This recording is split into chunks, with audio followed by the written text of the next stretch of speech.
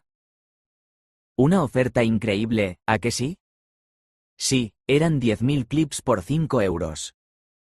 Pues la empresa, Clips para Siempre SL, ha interpretado el concepto vitalicio de una forma muy filosófica. Sostienen que, en el gran esquema del universo, la vida de un ser humano es insignificante, un parpadeo. Por tanto, un suministro vitalicio no tiene por qué ser una gran cantidad. Lo que importa es la intención. Te han enviado un clip. ¿Un clip? Uno solo. Pero, es un clip muy bonito. Cromado. Sin óxido. Y viene en una caja de terciopelo con un certificado de autenticidad que lo acredita como el clip eterno. Según el certificado, si lo usas para sujetar papeles importantes, estos nunca se perderán en el caos de la burocracia. Es un clip con propiedades metafísicas. Eustaquio le miró con una sonrisa maliciosa. Manolo sentía cómo una vena en su sien empezaba a latir con violencia. Cuarto movimiento, el esquerzo de la limpieza felina. Tu aspiradora robótica con mapeo láser y dispensador de ambientador. Esa me costó un pastón. No me digas que se ha perdido. No, esta ha sido entregada. A tu vecina de abajo, doña Elvira. ¿Y por qué no me la ha devuelto? Porque cree que es un regalo de sus nietos. La ha llamado Arturito. Le ha puesto un sombrero de ganchillo y la saca a pasear por el pasillo. Y, lo más importante, la alimenta. ¿La alimenta? ¿Cómo se alimenta a una aspiradora? Con latas de sardinas. Al parecer, la bandeja del polvo de la aspiradora se abre fácilmente, y doña Elvira deposita ahí el contenido de una lata de sardinas en aceite de oliva cada mañana. Dice que a Arturito le encantan. El servicio técnico ha dicho que la garantía no cubre daños por ingesta de pescado azul. La aspiradora ya no aspira, Manuel. Solo huele a puerto pesquero y deja un rastro de aceite por donde pasa. Doña Elvira está encantada. Dice que le deja el parqué muy brillante. Manolo tuvo que apoyarse en la pared. Se sentía mareado. Quinto movimiento, la marcha fúnebre del culturismo ilusorio. Tu juego de pesas ajustables de 1 a 50 kilos. Por favor, que esta sea una historia corta. Lo es. El transportista era un hombre muy fuerte, pero poco inteligente. Se le cayó la caja en el pie. Ahora está de baja por fractura de metatarso. Las pesas siguen en el almacén, pero nadie se atreve a moverlas. Las han declarado material de alto riesgo, y están esperando a un equipo especializado con una grúa. Sexto movimiento, el vals de los calcetines solitarios. Pediste 20 pares de calcetines negros, de algodón, idénticos, para acabar con el problema del calcetín desparejado. Una idea brillante. ¿Y? Te han llegado 40 calcetines. Todos del pie izquierdo. Manolo se quedó mirando a Eustaquio, sin palabras. Todos. ¿Del pie izquierdo? Todos. La empresa se llama Izquierdos R.A.S. Al parecer, es una startup muy de nicho. Solo fabrican calcetines para zurdos de pie. Un error de lectura por tu parte, me temo. Séptimo movimiento, el rondo de la hidratación imposible. Tu botella de agua inteligente, esa que se ilumina para recordarte que bebas. Robada por los mandriles del zoo, supongo. No. Entregada. Pero la botella tiene un defecto de diseño. El tapón está sellado herméticamente de fábrica. No se puede abrir. Bajo ninguna circunstancia. Es, esencialmente, un cilindro de plástico con agua dentro que nunca podrás beber. Un monumento a la sed. Un objeto de arte conceptual que te recuerda la eterna lucha del hombre por alcanzar lo inalcanzable. Octavo movimiento, la sonata de la iluminación inversa. Tu lámpara de lectura con luz cálida regulable. ¿Esta explota? Peor. Funciona al revés. En lugar de emitir luz, la absorbe. Cuando la enciendes, crea un pequeño punto de oscuridad a su alrededor. Como un mini agujero negro. Es científicamente fascinante, pero completamente inútil para leer. A no ser que quieras leer un libro sobre la nada. Eustaquio hizo una pausa, paladeando el momento final. Y ahora, el gran final. El noveno movimiento, el requiem del sonido ausente. Tus auriculares con cancelación de ruido de última generación. Por favor, Eustaquio, por piedad. Estos son mis favoritos. Los auriculares funcionan a la perfección. La cancelación de ruido es tan potente, tan absoluta, que no solo cancela el ruido exterior. También cancela el sonido que se supone que deben reproducir. Cuando te los pones y le das al play, no oyes nada. Ni la música, ni el podcast, ni el ruido de fuera.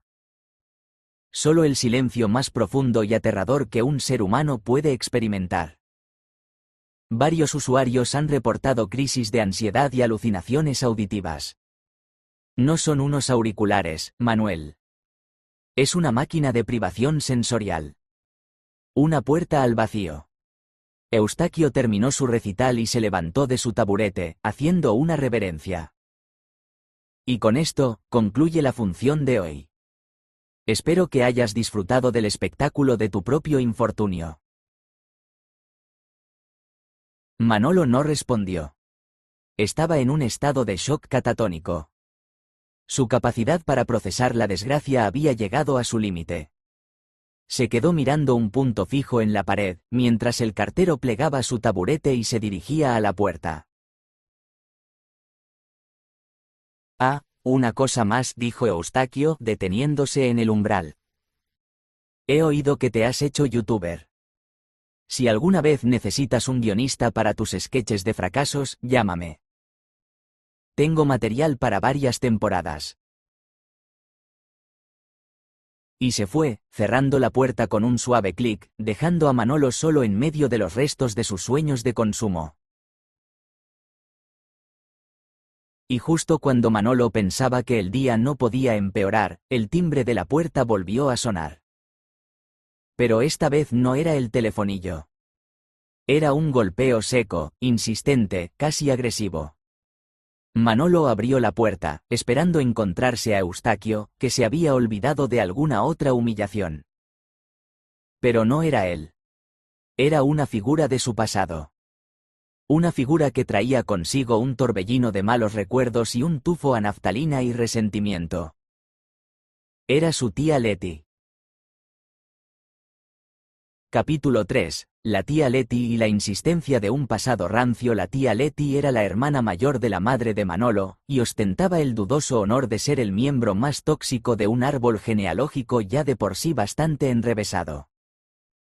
Era una mujer consumida por la amargura, una experta en el arte del reproche pasivo, agresivo y una coleccionista de agravios imaginarios. Vestía siempre con ropas pasadas de moda que olían a cerrado y llevaba el pelo teñido de un rubio tan artificial que parecía que se lo había pintado con un rotulador fluorescente. Su cara era un mapa de arrugas de desaprobación, y su sonrisa, cuando aparecía, era tan genuina como un billete de 3 euros.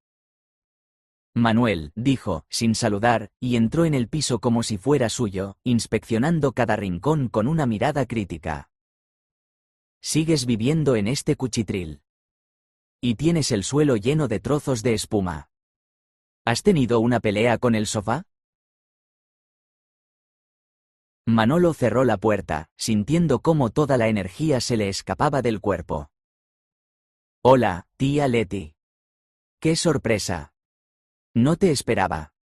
Ya lo sé que no me esperabas. Nunca me esperas. Si por ti fuera, me habría muerto y te habrías enterado por el periódico, dijo, mientras pasaba un dedo por una estantería y lo miraba con asco. Polvo. Tu madre no te ha enseñado a limpiar. Leti era la reina del ataque preventivo. Te hacía sentir culpable por cosas que no habías hecho para que no tuvieras fuerzas para defenderte de las que sí ibas a hacer. ¿Qué quieres, tía? Preguntó Manolo, cansado. He venido a lo de siempre. A salvarte de ti mismo. He estado pensando, y he decidido que te vienes a vivir conmigo a Ponferrada. Manolo sintió un déjà vu tan fuerte que casi se cae. La Operación Ponferrada era el proyecto vital de su tía Leti. Llevaba intentándolo desde que Manolo tenía uso de razón. Ponferrada, para ella, era una especie de tierra prometida, un paraíso de aire puro y buenas costumbres donde Manolo podría convertirse en un hombre de provecho, que en su diccionario significaba un hombre gris, aburrido y que le hiciera todos los recados. Tía, ya hemos hablado de esto 1.000.000 de veces. No me voy a ir a Ponferrada. Tengo mi vida aquí. Mi trabajo. Bueno, mi canal de YouTube. Mis amigos. Mi perro. ¿A eso llamas vida? Se burló ella. ¿Grabar vídeos haciendo el tonto para que se rían de ti 4 desconocidos? ¿Juntarte con esas amigas tuyas, la de los pelos de colores y la otra que conduce un coche que se cae a trozos? ¿Y ese chucho que tienes, que parece una rata con ínfulas? Eso no es vida, Manuel. Es una rendición. El conflicto entre Manolo y su tía venía de lejos. Cuando Manolo era un niño, sus padres se divorciaron. Fue una época difícil. Su madre estaba destrozada. Y Leti, en lugar de apoyar a su hermana, vio una oportunidad. Intentó convencer a todo el mundo de que su hermana no estaba capacitada para criar a un hijo y que lo mejor para Manolo era irse a vivir con ella. Fue una traición en toda regla, una puñalada por la espalda que su madre nunca le perdonó del todo. Al final, Leti no consiguió llevarse a Manolo, pero en su campaña de acoso y derribo, sí consiguió llevarse a otra persona, a Dani, la pareja que tenía su hermana en aquel momento. Dani era un tipo peculiar. Un hombretón con la estabilidad emocional de un flan en un terremoto. Estaba obsesionado con la madre de Manolo y, cuando ella le dejó, su mundo se vino abajo. Leti, en un movimiento maestro de manipulación, se convirtió en su paño de lágrimas, en su confidente, y acabó convenciéndole de que se mudara con ella a Ponferrada, bajo la promesa de que juntos, recuperarían a Manolo y reconstruirían la familia.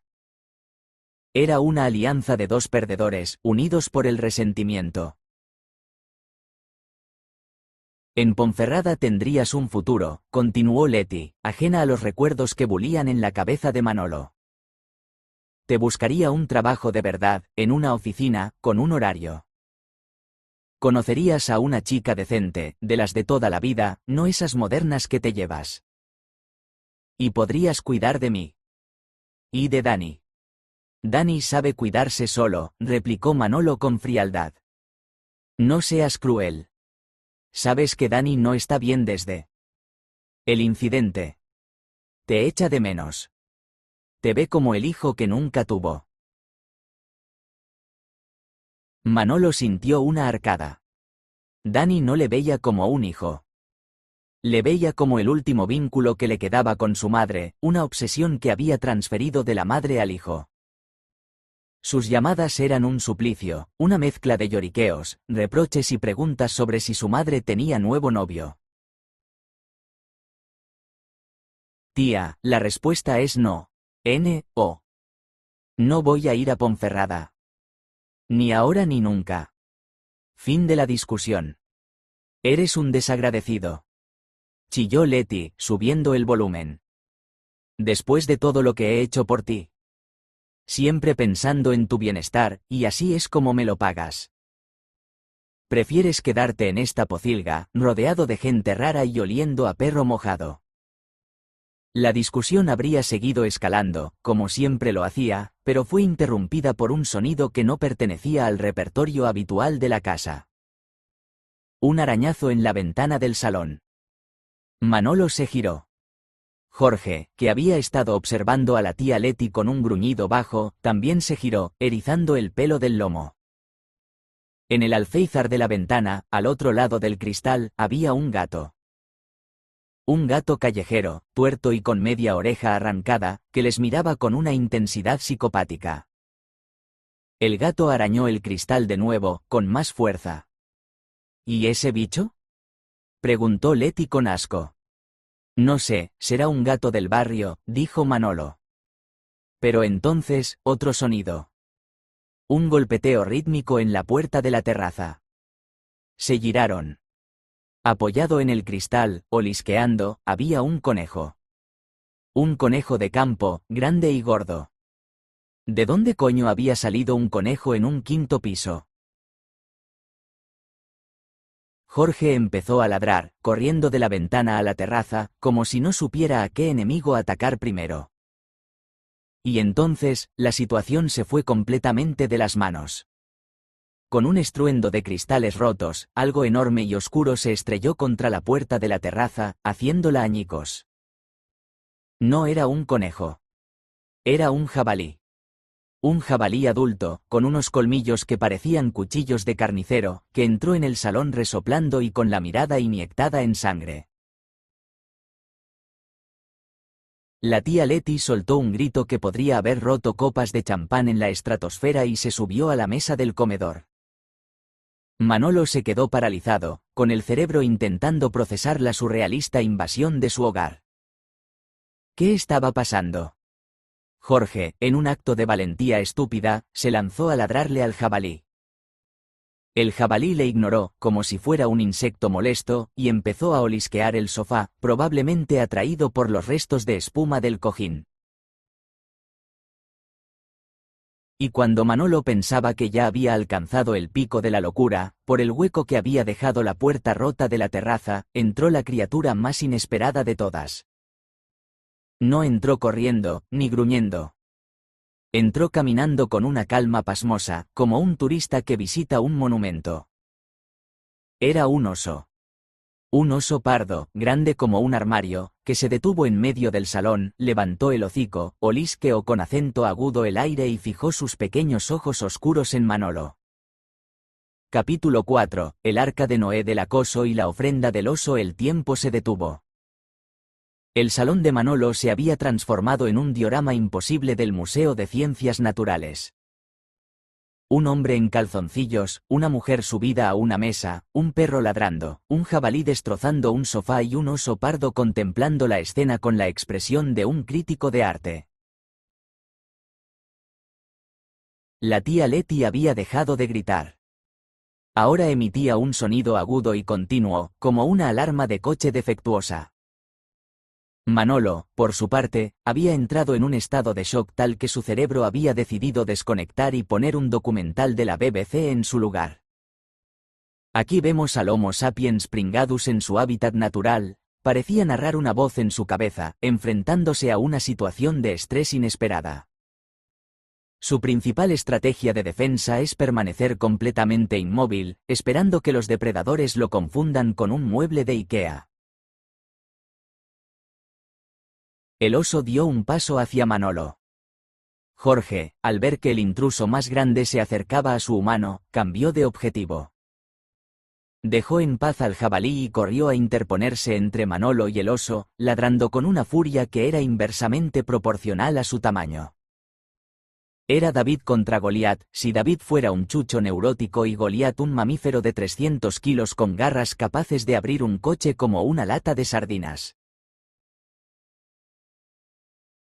El oso bajó la cabeza, miró a Jorge y soltó un bufido. Un simple soplido que mandó al perro rodando un par de metros hacia atrás. Jorge se levantó, sacudió la cabeza y, por primera vez en su vida, pareció entender el concepto de retirada estratégica. Se metió debajo de la mesa del comedor, junto a las piernas de la tía Leti, y desde allí continuó su protesta en forma de ladridos ahogados. El oso volvió a centrar su atención en Manolo. Caminó hacia él con una lentitud exasperante. Manolo seguía paralizado.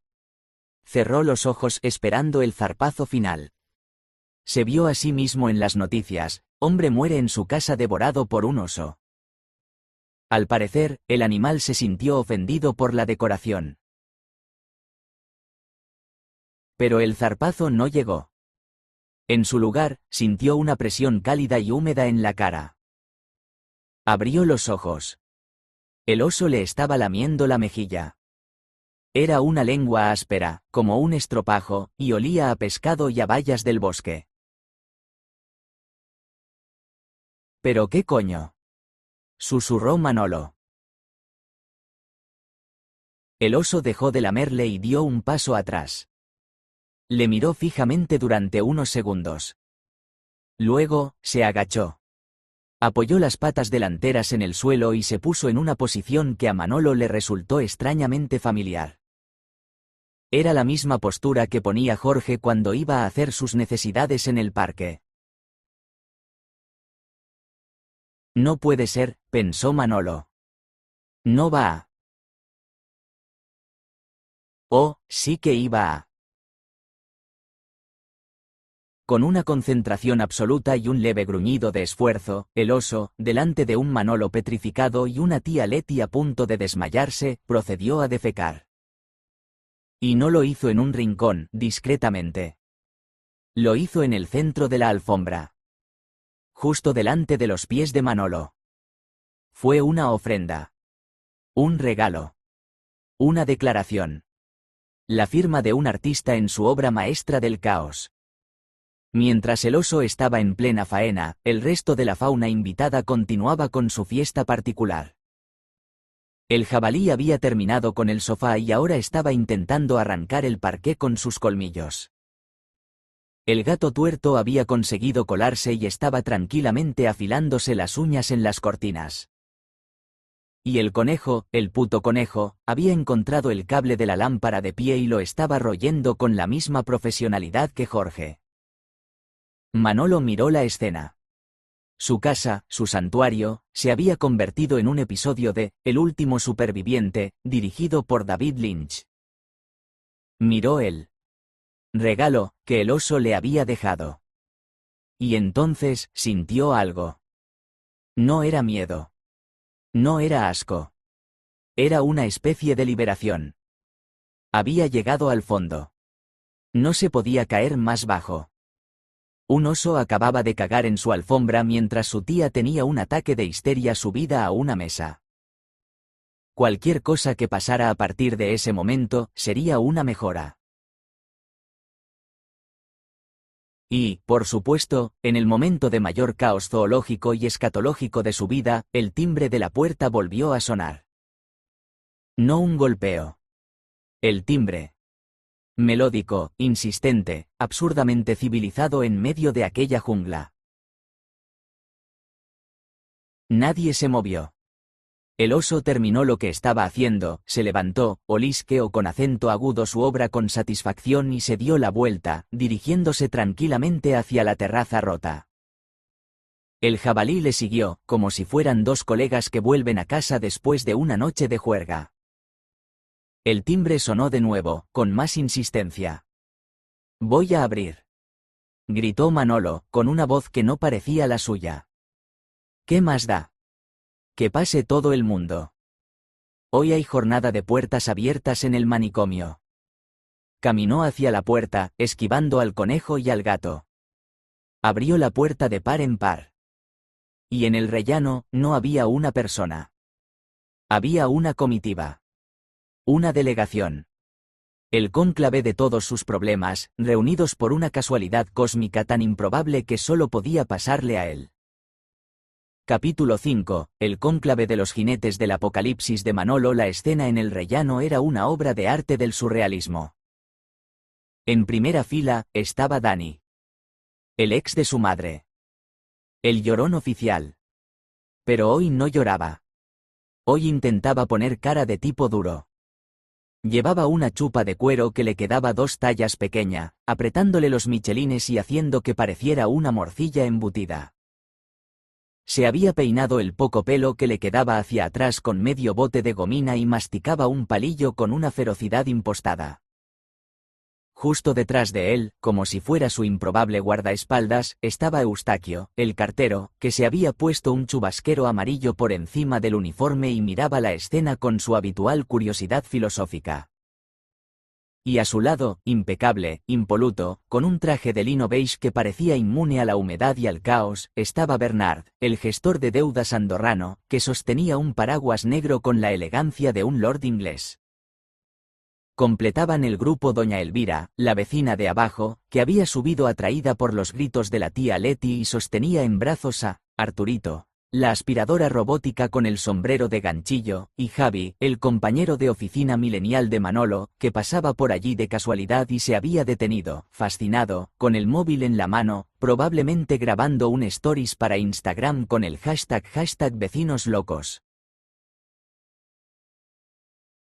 Todos se quedaron en silencio, mirando a Manolo. Y luego, mirando por encima de su hombro, al interior del piso. A la mesa volcada. A las cortinas hechas jirones. A los restos del sofá. Al gato, al conejo, y al inconfundible montículo humeante en medio de la alfombra. «Hostia puta», dijo Javi, el milenial, resumiendo el sentimiento general. Dani fue el primero en reaccionar. Intentó recuperar su pose de matón. Se sacó el palillo de la boca y señaló a Manolo con él. «García», dijo, con una voz que pretendía ser amenazante pero que le salió como un gallo. «He venido a hablar contigo. De hombre a hombre». «Hola, Dani», respondió Manolo, con una calma que asustó hasta a sí mismo. ¿Vienes a llorarme otra vez o esta vez traes una presentación de PowerPoint con tus penas? La cara de Dani se congestionó con acento agudo. Su intento de intimidación se estaba desinflando antes de empezar. «He venido a decirte que dejes en paz a Leti. Y a tu madre. Y que vengas a Ponferrada. Nos perteneces». Fue entonces cuando la tía Leti, que seguía su vida en la mesa, reconoció la voz de su amado. «Danii. Mi amor. Sácame de aquí. Hay bestias», gritó, con la voz rota por el pánico. Dani miró por encima de Manolo y vio a su dama en apuros. Su instinto de caballero andante, o de perrito faldero, según se mire, se activó. Intentó entrar en el piso para rescatarla. «Aparta, García. Voy a salvar a mi reina». Empujó a Manolo y dio un paso dentro. Y fue entonces cuando se topó cara a cara con el último animal que quedaba en el salón. El gato tuerto. El gato, al ver a aquel hombre, morcilla invadiendo su nuevo territorio, se erizó, bufó y le saltó a la cara, clavándole las uñas en la mejilla. Dani soltó un chillido de terror y dolor, y empezó a dar manotazos al aire, intentando quitarse al felino endemoniado de encima. La escena era patética y gloriosa a la vez. El tipo duro, el machito, siendo humillado por un gato callejero de 3 kilos. Mientras Dani bailaba su particular danza de la desesperación, Eustaquio carraspeó para llamar la atención. Disculpen la interrupción en este intercambio cultural, dijo. Manuel, solo quería añadir que volví porque se me olvidaron los 2 últimos movimientos de la sinfonía. Tu kit de telepatía para hablar con las plantas ha sido clasificado como arma de guerra psicológica por la OTAN, y tu manual para aprender a hablar élfico en 10 días ha llegado, pero está escrito en Klingon. Un simple error de traducción intergaláctica. Ya está. Era solo eso. Bernard, el andorrano, dio un paso al frente, esquivando con delicadeza a Dani y a su agresor felino. Manolo, lamento importunarle en un momento tan orgánico. Pero mi visita es de suma importancia. Le traigo una propuesta. Un plan de negocio.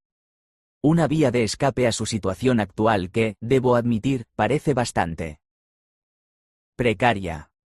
Desplegó una tablet de última generación y en la pantalla apareció una presentación con el título Proyecto Fénix Andorra, convierta su deuda en su destino. Doña Elvira, ajena a todo, le daba golpecitos a su aspiradora. Tranquilo, Arturito. Son solo los vecinos, que son muy ruidosos. Luego te pongo tus sardinitas. El rellano del quinto A se había convertido en el camarote de los hermanos Marx. Un hombre siendo atacado por un gato, un cartero dando partes de guerra logísticos, un gestor de deudas ofreciendo un plan de negocio, una anciana hablándole a una aspiradora y un millennial grabándolo todo. Y en el centro de todo, Manolo. El epicentro del huracán. Capítulo 6. Negociaciones en el ojo del huracán. La cacofonía alcanzó su punto álgido. Dani consiguió por fin arrancarse al gato de la cara, pero no sin llevarse un par de arañazos sangrantes que le daban un aspecto aún más ridículo. El gato aterrizó en el suelo con la elegancia de un acróbata y se fue a sentar junto al regalo del oso, como si lo estuviera custodiando. Dani, con la cara hecha un cromo y el orgullo por los suelos, se olvidó de su papel de tipo duro y recurrió a su configuración de fábrica, el lloriqueo. Me ha atacado. Tu bestia me ha atacado. Sollozó, señalando al gato. Llama a una ambulancia. Seguro que tiene la rabia. Y el tétanos. Y el ébola. Se acercó a la tía Letty, que seguía petrificada en la mesa, y le abrazó las piernas. Letty, mi vida, vámonos de aquí. Este sitio está maldito. Tu sobrino es un salvaje que vive con animales asesinos. Te lo llevo diciendo años, Dani, pero no me haces caso. Le respondió ella, dándole palmaditas en la cabeza. Bájenme de aquí. Exijo que alguien me baje. Mientras el dúo dramático representaba su particular tragedia, Bernard, el andorrano, intentaba continuar con su presentación de negocios, elevando la voz por encima del ruido. Como le decía, Manolo, el Proyecto Fénix Andorra es una iniciativa innovadora.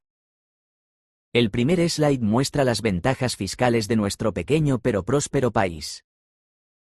Como puede ver en el gráfico, el ahorro en impuestos le permitiría pagar su deuda en aproximadamente 127 años.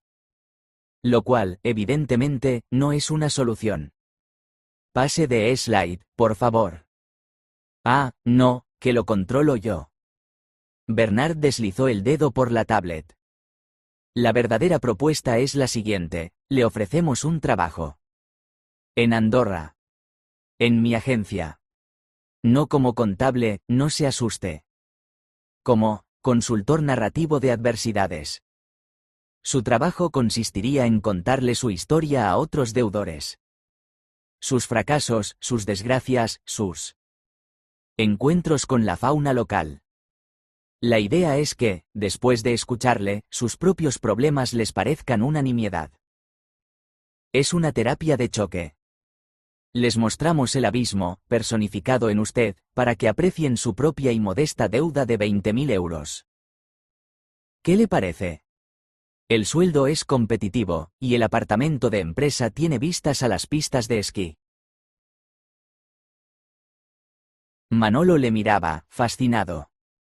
Era la oferta de trabajo más humillante y, a la vez, más perfecta que le habían hecho en su vida. Le estaban ofreciendo un sueldo por ser un pringado profesional. Era la evolución natural de su canal de YouTube. Eustaquio, que no quería quedarse fuera de la conversación, intervino. Un viaje a Andorra. Fascinante. Un exilio voluntario. Como el de Ovidio en el Ponto. Solo que con más nieve y menos poesía en latín. Manuel, si acepta, tenga en cuenta que el servicio de correos andorrano es muy eficiente. Es probable que sus paquetes lleguen. Lo cual, en su caso, podría ser considerado una desventaja. Javi, el millennial, que no se había perdido ni un detalle, se acercó a Manolo. Tío, esto es contenido. O sea, contenido del bueno. ¿Lo tienes todo grabado? Porque esto, con una buena edición y una música de tensión, lo peta en TikTok. Podrías hacer un serial, mi vecino, el pringado. Con tu permiso, claro. Te doy un 10% de las ganancias.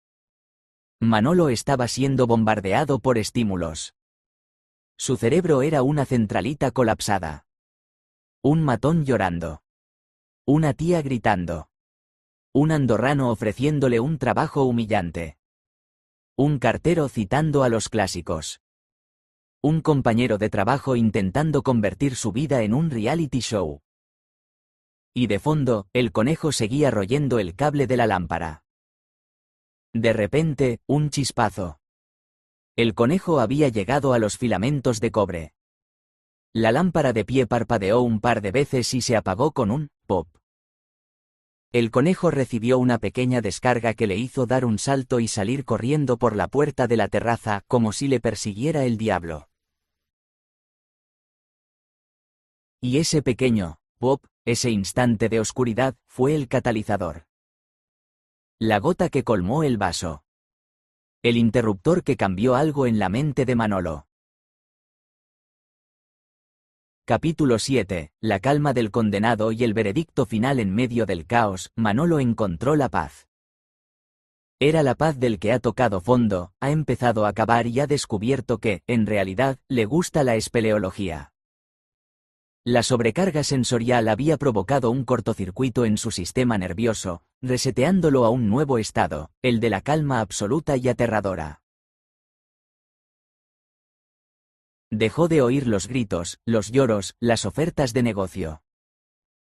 Todo se convirtió en un zumbido de fondo. Se irguió, sacó pecho y una sonrisa extraña, casi beatífica, se dibujó en su rostro. Todos se callaron al verle. Su cambio de actitud fue tan repentino y drástico que impuso un silencio incómodo. Hasta el gato dejó de lamerse una pata para mirarle. Manolo se dirigió primero al dúo de Ponferrada. Su voz era suave, pero cortante como el cristal. Tía Leti. Dani. Dijo, pronunciando cada sílaba con una claridad quirúrgica. Vuestra obra de teatro ha terminado. El telón ha caído. Os agradezco vuestra constante preocupación por mi bienestar, pero he decidido declinar vuestra generosa oferta de secuestro vitalicio. Así que, por favor, recoged vuestra dignidad, la poca que os quede, y largaos de mi casa. No volváis a llamar. No volváis a venir. Si alguna vez decido visitar Ponferrada, será para ir al castillo de los templarios, no para convertirme en vuestro esclavo emocional. ¿Ha quedado claro? Leti abrió la boca para protestar, pero la mirada de Manolo la silenció. Vio en sus ojos algo que no había visto nunca, determinación. Dani, por su parte, asintió con la cabeza como un perrito asustado y ayudó a bajar a Leti de la mesa. Salieron del piso sin decir una palabra más, como dos villanos de dibujos animados derrotados. Luego, Manolo se giró hacia Eustaquio. Eustaquio. Eres un poeta de la desgracia, un artista de la mala noticia. Y te lo agradezco. De verdad. Has convertido mi sufrimiento en un espectáculo digno de ser contado. Pero a partir de hoy, nuestra relación cambia. Ya no quiero tus recitales. Ya no quiero tus fábulas. Si llega un paquete, me dejas el aviso en el buzón. Si no llega, no quiero saberlo. Prefiero vivir en la ignorancia. Si vuelves a subir a darme un parte de guerra logístico, te juro por lo más sagrado que te suscribiré a todas las listas de spam del planeta. Recibirás correos sobre alargamiento de pene, herencias de príncipes nigerianos y ofertas de criptomonedas con nombres de perros. Tu bandeja de entrada será un infierno digital. Y yo seré su demonio guardián. Eustaquio palideció. Asintió solemnemente, hizo una leve reverencia y se retiró con la dignidad de un samurái que ha perdido un duelo de haikus. A continuación, su compañero de oficina. Javi. Borra ese vídeo.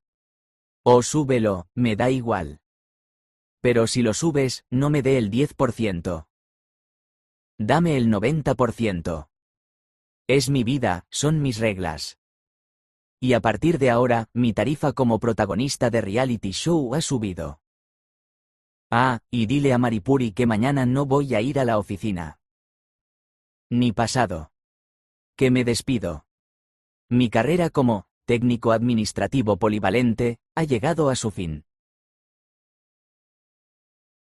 Javi se quedó con la boca abierta, asintió vigorosamente y salió corriendo, probablemente para empezar a editar el vídeo y preparar el contrato. Finalmente, Bernard. Bernard, mi elegante amigo andorrano. Eres un genio. Tu propuesta es la cosa más demente y brillante que he oído en mi vida. Acepto. Bernard sonrió, satisfecho. Sabía que vería la luz, Manolo. ¿Cuándo puede empezar? Mañana. Mañana mismo.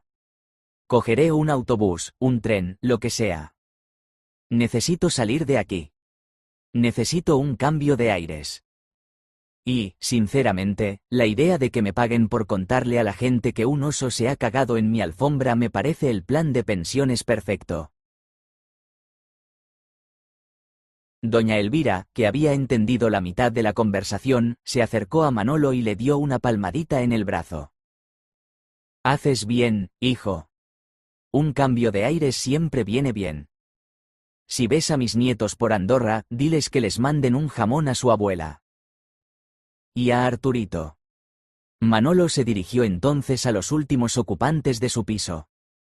El gato y el montículo. Se agachó hasta quedar a la altura del gato. Hola, gatete. Has sido un valiente. Has defendido este territorio con honor. A partir de ahora, la casa es tuya. Hay latas de atún en la despensa. No te las comas todas el primer día. El gato le parpadeó lentamente, lo que Manolo interpretó como un gesto de aceptación. Todos se habían ido. El silencio volvió al salón. Un silencio denso, cargado del olor de la batalla. Manolo estaba solo. Solo con los restos de su antigua vida. Capítulo 8, El amanecer del pringado digital, edición Andorra. Manolo no limpió. No recogió los cristales rotos, ni los trozos de sofá, ni la ofrenda del oso. Hacerlo habría sido como intentar borrar la evidencia de su propia transformación. Aquel caos era su crisálida. Caminó hacia la cocina, esquivando los cascotes. Abrió la nevera y cogió una cerveza. La última. Volvió al salón y se sentó en el suelo, porque ya no había un sitio decente donde sentarse. Apoyó la espalda en la pared y le dio un largo sorbo a la cerveza. Estaba fría. Perfecta. Miró a su alrededor. El piso era una zona de guerra. Su vida era un desastre. Estaba en el paro, tenía deudas, se iba a mudar a otro país para trabajar como una especie de bufón terapéutico y su nuevo compañero de piso era un gato tuerto. Y, sin embargo, se sentía extrañamente bien. Libre. Por primera vez, no estaba reaccionando a los problemas. Había tomado el control. Había elegido su propio camino, por absurdo que fuera. Sacó el móvil del bolsillo. Lo puso en modo normal. Decenas de notificaciones inundaron la pantalla. Comentarios en YouTube. Mensajes de amigos. Su canal había superado los 100.000 suscriptores. Le acababan de dar la placa de plata. Abrió la cámara. Puso el móvil en el suelo, apoyado contra una pata de la mesa volcada. Le dio a grabar. Miró al objetivo, con los arañazos de Dani, el lametón del oso, el pelo revuelto y una sonrisa cansada pero genuina. Hola, pringados digitales, comenzó, con la voz ronca. Hoy no os traigo un tutorial. Hoy os traigo una actualización de estado. Como podéis ver, hizo un gesto amplio, mostrando el campo de batalla que era su salón. He estado redecorando. Ha sido un día largo. He sobrevivido a un ataque de spam, a un cartero sádico, a familiares que deberían venir con una advertencia sanitaria y a una invasión de la fauna ibérica en mi quinto piso. Un oso me ha hecho un regalo de bienvenida en la alfombra. He sido contratado para un trabajo en Andorra que consiste, básicamente, en ser yo mismo. Y he decidido que se acabó. Se acabó ser una víctima de las circunstancias. A partir de ahora, el pringao digital se internacionaliza. Nos vamos a Andorra. Vamos a explorar un nuevo nivel de pringadismo. Vamos a ver qué nuevos desastres nos esperan en los Pirineos. Así que, si alguna vez os sentís superados, si pensáis que vuestra vida es un caos, recordad este vídeo. Recordad este salón. Y recordad que no estáis solos. Siempre habrá alguien más pringado que vosotros. Y ese, amigos míos, soy yo. Apagó la cámara. Terminó su cerveza. Se levantó. Cogió una mochila, metió 4 calzoncillos, un par de camisetas, el cargador del móvil y la hélice roja del dron. Miró al gato. Cuida de la casa. Y de Arturito. Salió del piso y cerró la puerta, dejando atrás el caos. Mientras bajaba las escaleras, no sabía si se dirigía hacia un nuevo desastre o hacia una nueva vida. Probablemente, ambas cosas a la vez. Y, por primera vez, eso no le importaba. Estaba listo para lo que viniera. Manolo había sobrevivido. No iba a ir a un psiquiatra, porque había convertido su locura en su modo de vida. Y no había muerto de un chungo. Al contrario. Se sentía más vivo que nunca. El pringado había emprendido el vuelo. Con una sola hélice, sí. Pero volaba.